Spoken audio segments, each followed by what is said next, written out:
नमस्कार बंधू भगिनींनो, आपल्या सगळ्यांचं सहर्ष स्वागत आहे स्वास्तिकम या माझ्या चॅनलवर। मी आज आपल्यासाठी श्री देवी भागवत पुराणातील पुढील कथा घेऊन आलेली आहे। तरी आपण सगळ्यांनी श्रवण करावं। ही कथा आपण आपल्या घरीही लावून ठेवू शकता, जेणेकरून आपल्या घरामध्ये सत्वची ऊर्जा जी आहे ती निर्माण होईल आणि आपलं घर शांत राहील। ओम नमश्च चंडिकाय, ओम नमश्च चंडिकाय। लक्ष्मी पूजन विधी। नारद म्हणाले, हे भगवान, मी भगवानांचे गुणगान आणि कल्याणकारी ज्ञान ग्रहण केले। आता मी लक्ष्मीचे उपाख्यान ऐकू इच्छितो। श्री नारायण म्हणाले, प्राचीन काळी इंद्राने क्षीरसागरात तीर्थस्नान केले आणि धूतवस्त्र धारण करून कलश स्थापन करून त्याने षडदेवांचे पूजन केले। ते षडदेव म्हणजे गणेश, दिनेश, अग्नी, विष्णू, शिव आणि शिवा। नंतर परमैश्वर्य स्वरूपिणी महालक्ष्मीला आवाहन केले। बृहस्पती आणि इंद्राने सांगितलेल्या पद्धतीने तिचे पूजन केले। तेव्हा त्या ठिकाणी सर्व देव, मुनी, विप्र असे उपस्थित होते। यांचेही त्याने आदराने पूजा केली। या पूजनाला सामोक्त ध्यान विधी म्हणतात।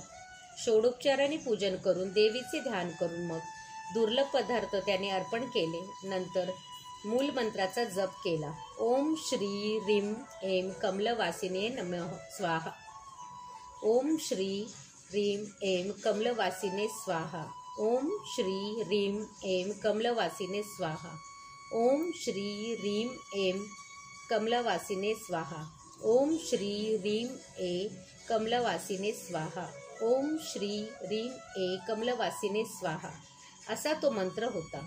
त्यामुळे त्याने परमैश्वर्य प्राप्त केले, सिद्धी प्राप्त केली। महालक्ष्मीने देवराज इंद्राला दर्शन दिले। ती वरदात्री सार स्वरूपी रत्नांनी बनलेल्या विमानात बसली होती। श्वेत चंपक वर्णाची देवी रत्नभूषणाने विभूषित होती।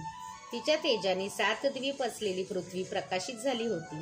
प्रसन्न वदना, भक्तावर कृपा करणारी, जिची आभा करोडो चंद्रासमान होती, अशा या जगतजननीला पाहून इंद्र पुलकित झाला।